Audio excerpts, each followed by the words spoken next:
I think that a lot of my struggles started when I was a child.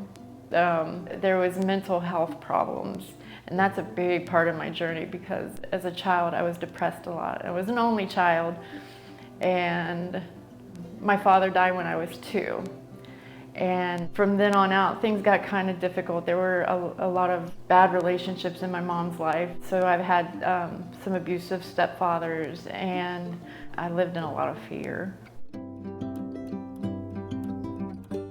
From the get-go, I had a very bad self-esteem, a very low self-image, no confidence whatsoever, and my mental health just suffered.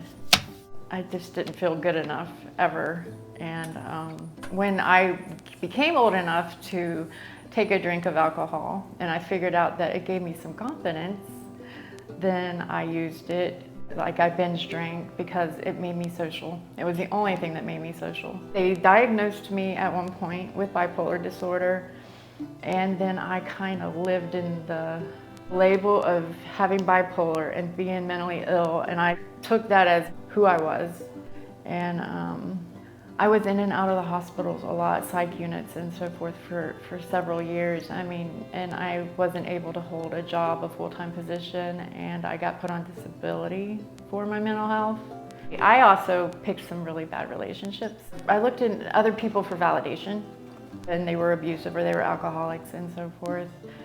My children became my identity then, you know, like I became a mother, and that is one of the most important things in my life.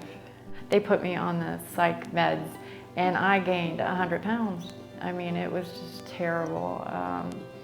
And then with an already kind of low self-image and self-esteem, I drank alcohol. Then when I had my kids, I ate a lot at the beginning. So I can see back now that even food was an addiction. When I had the gastric bypass, then I couldn't eat anymore, and then the alcohol became more prevalent. The surgery is kind of what set off my drinking being a problem, because I could drink and it would get to me different than it did before. Like it didn't take as much, and I struggled with not being able to fill that void with food anymore, you know, to cover up emotions or any emotional problem I was having. But after my daughter went to go live with her father, and I identified so much as a mother, I became lost.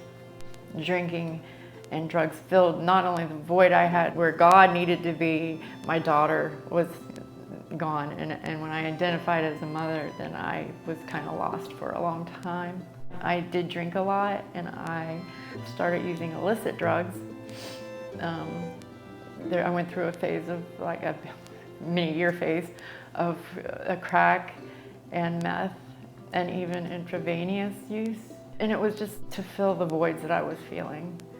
I was drinking every day, you know, up to a case a day of alcohol, because in 2019 I also tried to get sober, and I went to a sober living, and I was doing it, but then, like I said, I knew something was missing, and I knew it was spiritual. I was sober, but there was still something missing, and I don't know why I couldn't find it then. You know what I mean? Like, if I knew it was God, then how come I couldn't figure out how to use God to fill the void?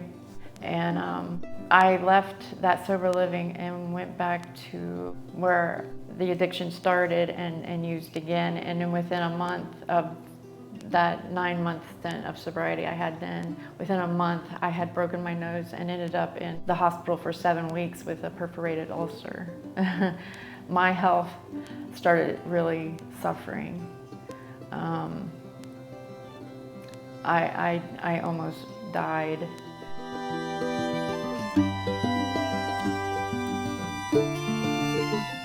I feel like I had to go through all this, and I had to go through every drug and every, you know, all the alcohol and all the food and all these addictions, because I know that it was just self-image.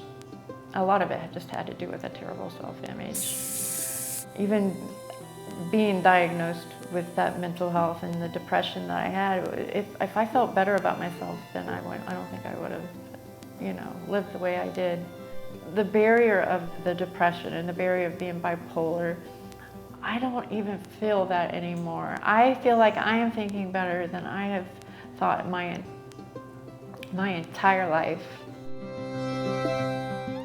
And I just want to share that, like you can come from disability, being mentally ill and on disability for it, to free in God.